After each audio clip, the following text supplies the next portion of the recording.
Crusher ಬಂಡೆ ಕುಸಿದು ಮೃತಪಟ್ಟವರಿಗೆ crusher ಮಾಲೀಕರಿಂದ 10 ಲಕ್ಷ ರೂಪಾಯಿ, ಗಾಯಗೊಂಡವರಿಗೆ 5 ಲಕ್ಷ ರೂಪಾಯಿ ಪರಿಹಾರ ವಿತರಣೆ. ರಾಮನಗರ ಜಿಲ್ಲೆಯ ಮಾದಾಪಟ್ಟಣ ಗ್ರಾಮದ ಎಸ್ಆರ್ ಬಸವೇಶ್ವರ ಸ್ಟೋನ್ ಕ್ರಷರ್ ಮಾಲೀಕರಿಂದ ಜುಲೈ 1ರಂದು ಬೆಳಗಿನ ಜಾವ ಏಕಾಏಕಿ ಬಂಡೆ ಕುಸಿದು ಮೃತಪಟ್ಟ ಕುಟುಂಬದ ಅವಲಂಬಿತರಿಗೆ ಕರ್ನಾಟಕ ರಾಜ್ಯ ಕಲ್ಲು ಗಣಿ ಮತ್ತು ಸ್ಟೋನ್ ಕ್ರಷರ್ ಮಾಲೀಕರ ಒಕ್ಕೂಟದ ಮೂಲಕ ಪರಿಹಾರ ವಿತರಣೆಗೆ ಚಾಲನೆ ನೀಡಲಾಗಿದೆ. ಮೃತಪಟ್ಟ 7 ಮಂದಿ ಕುಟುಂಬದ ಅವಲಂಬಿತರಿಗೆ ತಲಾ 10 ಲಕ್ಷ ರೂಪಾಯಿ, ಗಾಯಗೊಂಡ 4ವರಿಗೆ ತಲಾ 5 ಲಕ್ಷ ರೂಪಾಯಿ ಪರಿಹಾರ ವಿತರಿಸಲು ನಿರ್ಧರಿಸಲಾಗಿದೆ. ಕ್ರಷರ್ ಮಾಲೀಕರು ಒಕ್ಕೂಟದ ಮೂಲಕ ಪರಿಹಾರ ವಿತರಿಸುತ್ತಿದ್ದು, ಮೊದಲ ಹಂತದಲ್ಲಿಂದು ಮೃತಪಟ್ಟ ಯಾದರಿಯ ರಾಮು ಚೌಹಾಣ್ ಪತ್ನಿ ಸಖೀಬಾಯಿ ಅವರಿಗೆ ನಗರದ ಖನಿಜ ಭವನದ ಗಣಿ ಮತ್ತು ಭೂವಿಜ್ಞಾನ ಇಲಾಖೆಯ ಕಚೇರಿಯಲ್ಲಿಂದು ಶಾಸಕರಾದ ಎಸ್ಟಿ ಸೋಮಶೇಖರ್ ಅವರು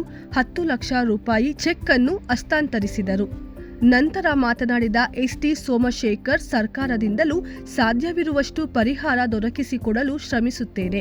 ಸರ್ಕಾರ ನೊಂದವರ ಪರವಾಗಿದೆ ಎಂದರು.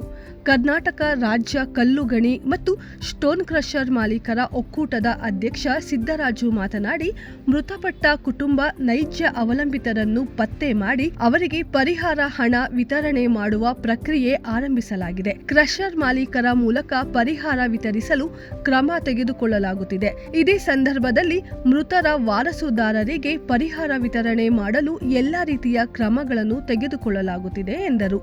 ಗಣಿ ಮತ್ತು ಭೂವಿಜ್ಞಾನ ಇಲಾಖೆಯ ನಿರ್ದೇಶಕರಾದ ಎಸ್ ರಂಗಪ್ಪ, ಉಪನಿರ್ದೇಶಕರಾದ ಕೃಷ್ಣವೇಣಿ, ಸಂಘದ ಪ್ರಧಾನ ಕಾರ್ಯದರ್ಶಿ ಉಮಾಶಂಕರ್, ಕಾರ್ಯದರ್ಶಿ ಚೌಧರಿ ಉಪಸ್ಥಿತರಿದ್ದರು.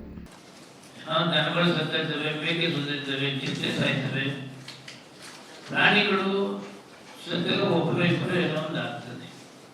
7 ಜನ ಅಟ್ ಎ ಟೈಮ್ ಸತ್ತಾಗ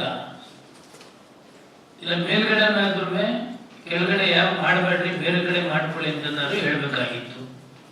ಇಲ್ಲ ಕೆಳಗಡೆಯವನು ಮೇಲ್ಗಡೆ ಕೆಲಸ ಮಾಡ್ತಿದ್ದಾರೆ, ಆ ಜಾಗ ಬಿಟ್ಟು ಬೇರೆ ಕಡೆ ಮಾಡಿ ಅಂತ ಹೇಳ್ಬೇಕಾಗಿತ್ತು. ಇಬ್ರು ಕೇರ್ಲೆಸ್. ಅಂದ್ರೆ ಏನ್ ಬೇಕಾದ್ರೂ ನಡೀತದೆ, ಎಷ್ಟು ಜನ ಸತ್ತು ನಡೀತದೆ, ಹಣಬಲ, ತೋಳ್ಬಲ ಇಷ್ಟೆಲ್ಲ ಇದ್ರೂ ನಾವು ಜಯಿಸ್ಕೋತೀವಿ ಅಂತಕ್ಕಂಥದ್ದನ್ನ ಈ ಬಂಡೆ ಮಾಲೀಕರು ಫಸ್ಟ್ ಬಿಟ್ರೆ, ಇನ್ನು ಹೊರದೇಶದ ಮನುಷ್ಯರು ಇವತ್ತು ಕೆಲಸ ಮಾಡ್ತಾರಪ್ಪ, ಯಾರು ಜವಾಬ್ದಾರಿ ಯಾರು? ಈಗ 7 ಜನ ಸತ್ತರು, 5 ಜನ ಇಂಜುರೀಸ್ ಆಗಿದ್ದಾರೆ. ಇವತ್ತು ಇಂಜುರೀಸ್ ಆಗಿದ್ರು, ಇವತ್ತಲ್ಲ ನಾಳೆ ಚೇತರಿಸ್ಕೋತಾರೆ, ಇಟ್ಸ್ ಓಕೆ. ಈಗ 7 ಜನ ಸತ್ತರಲ್ಲ, ಬರೀ 10 ಲಕ್ಷ ಕೊಟ್ಬಿಟ್ಟು 5 ಲಕ್ಷ ಬಿಟ್ರೆ ಮುಗಿದೋಯ್ತಾ? ಡೈರೆಕ್ಟ್ರೆ ಫಸ್ಟ್ ಇದು ಮೈಂಡ್ ಹೋಗ್ಬೇಕು ಇವ್ರಿಗೆ, ರಷ್ಯನ್ಗೆ. ಯಾರ ಸಾಯಿಲಿ, ನಮ್ಮ ಹಣಬಲ ಇದೆ, ತೋಳ್ಬಲ ಇದೆ, ನಾವು ಮಾಡ್ತೀವಿ, ಜಯಿಸ್ಕೋತೀವಿ ಅಂತಕ್ಕಂಥದ್ದು ಮಂಡು ಧೈರ್ಯ ಇದೆಯಲ್ಲ, ಆ ಮಂಡು ಧೈರ್ಯ ಫಸ್ಟ್ ಹೋಗ್ಬೇಕು.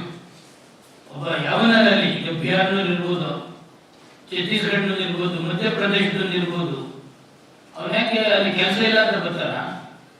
ಆ ತಂದೆ ತಾಯಿ ನೋಡಿ ಇವತ್ತು ಯಾರು ಕೊಟ್ರಿ ಪಾಪ, ಅಮ್ಮನ್ ನೋಡಿದ್ರೆ ಅಯ್ಯೋ ಅನಿಸ್ತದೆ.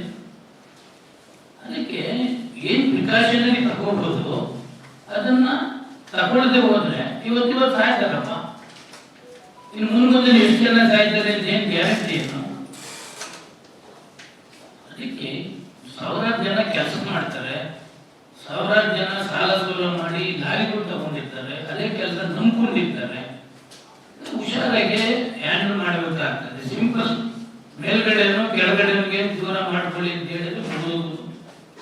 ಯಾರು ಈ ಕೆಲಸ ಮಾಡ್ಬಿಡ್ರಪ್ಪ, ಪಕ್ಕದ ಕೆಲಸ ಮಾಡ್ಕೊಳ್ಳಿ ಅಂತ ಮುಗಿದೋಗುದು.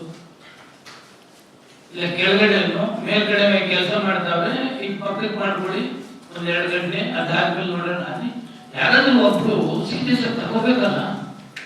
ಸೀರಿಯಸ್ ತಗೊಳ್ಳೋದ್ರೆ ಏನಾಗ್ತದೆ? ಮೊದಲು ಬೇಕು, ಕೋಟಿ ಗಟ್ಟಲೆ ಇದೆ, ಹಣಬಲ ಇದೆ, ಪೊಲಿಟಿಕಲ್ ಬೇರೆ ಬೇರೆ ನನ್ನ ಮಕ್ಕಳು ಪೊಲಿಟಿಕಲ್ ಸಪೋರ್ಟ್ ಇದೆ, ಏನ್ ಬೇಕಾದ್ರೂ ನಡೀತದೆ. ಒಂದ್ ತಿಳ್ಕೊಳ್ಳಿ, ಲೋಕಲ್ MLA ಲೋಕಲ್ MLAನೇ. ಲೋಕಲ್ MLA ಅಗೇನೆಸ್ಟ್ ಇಟ್ಕೊಂಡು ಯಾವ ಸರ್ಕಾರನೂ ಕೂಡ ಏನು ಮಾಡಕ್ ಆಗೋದಿಲ್ಲ. ಸರ್ಕಾರನೂ ಕೂಡ ಯಾವುದೇ ಸರ್ಕಾರ ಇರಲಿ, ಲೋಕಲ್ MLA ಅಗೇನೆಸ್ಟ್ ಇಟ್ಕೊಂಡು ಯಾರು ಮಾಡಕ್ ಆಗೋದಿಲ್ಲ. ರಂಗಪ್ಪರೇ, ಇದುವರೆಗೂ ಬಂಡೆ ವಿಚಾರದಲ್ಲಿ ಯಾವತ್ತೂ ಕೂಡ ನನ್ನ ಇಂಟರ್ಫಿಯರೆನ್ಸ್ ಇಲ್ಲ. ಒಂದೇ ಒಂದು ಕಲ್ಲು ಎಲ್ಲ ಇದ್ದಾರೆ ಬಂಡೆಯವರು, ಯಾವ ಬಂಡೆ ಮಾಲೀಕರಿಗೂ ಒಂದೇ ಒಂದು ಜಲ್ಲಿ ಒಬ್ಬರಿಗೆ ಕೊಡಿ ಅಂತ ನಾನು ಇದುವರೆಗೂ ಹೇಳಲಿಲ್ಲ ಇಷ್ಟು ವರ್ಷ. ಬಂಡೆ ತಿಂಗಳಗಟ್ಟಲೆ ಕ್ಲೋಸ್ ಮಾಡಿದಾಗ ಇದೇ ಮುಖ್ಯಮಂತ್ರಿ ಕುಮಾರಸ್ವಾಮಿ ಎದುರುಗಡೆ ಗಲಾಟೆ ಮಾಡಿ ಇವರಿಗೆ ಅನುವು ಮಾಡಿಕೊಟ್ಟಿದ್ದೀನಿ. ಯಾವತ್ತೂ ಒಂದೇ ಒಂದು ರೂಪಾಯಿ ಈ ಬಂಡೆ ಮಾಲೀಕರ ಹತ್ರ ನಾನು ತಗೊಂಡಿಲ್ಲ. ಯಾರು ಒಬ್ಬರು ಹೇಳಿ ಒಂದು ಕಾಫಿನೂ ಕುಡಿದಿಲ್ಲ, ಏನಿಲ್ಲ. ಯಾವಾದ್ರು ಬಂಡೆ ವಿಚಾರ ಬಂದಾಗಲೂ ಕೂಡ 100% ಸಪೋರ್ಟ್ ಮಾಡಿದ್ದೀನಿ. ಬಟ್ 7 ಜನ ಸತ್ತಗಳು ಕೂಡ ನಾನು MLA ಹೋಗಿ ಬಂಡೆ ಸಪೋರ್ಟ್ ಮಾಡಿದೆ. ನನಗೆ ಮಾನವೀಯತೆ ಇದೆಯಾ? ಯಾವುದೇ ಊರಿನವರಾಗಿರ್ಲಿ, ಬಿಹಾರದಲ್ಲಿ, ಮಧ್ಯಪ್ರದೇಶದಲ್ಲಾಗಿರ್ಲಿ, ಯಾರೇ ಆಗಿರ್ಲಿ, ಸಾವು ಸಾವೇ ಇಲ್ವಾ? ಇದನ್ನ ಹೋಗ್ಲಾಡಿದ್ರೆ, ಇದನ್ನ ರಕ್ಷಣೆ ಕೊಟ್ಟರೆ ಅಟ್ಲೀಸ್ಟ್ ಸಾವಿರಾರು ಜನ ಅಲ್ಲಿ ಕೆಲಸ ಮಾಡ್ತಾರೆ, ಅವ್ರು ನೆಮ್ಮದಿಯಿಂದ ಇರ್ತಾರೆ, ಫ್ಯಾಮಿಲಿ ನೆಮ್ಮದಿ ಇರ್ತಾರೆ. ಮುಂದೆ ನಾವು ಎಚ್ಚೆತ್ಕೋಬೇಕಷ್ಟೇ.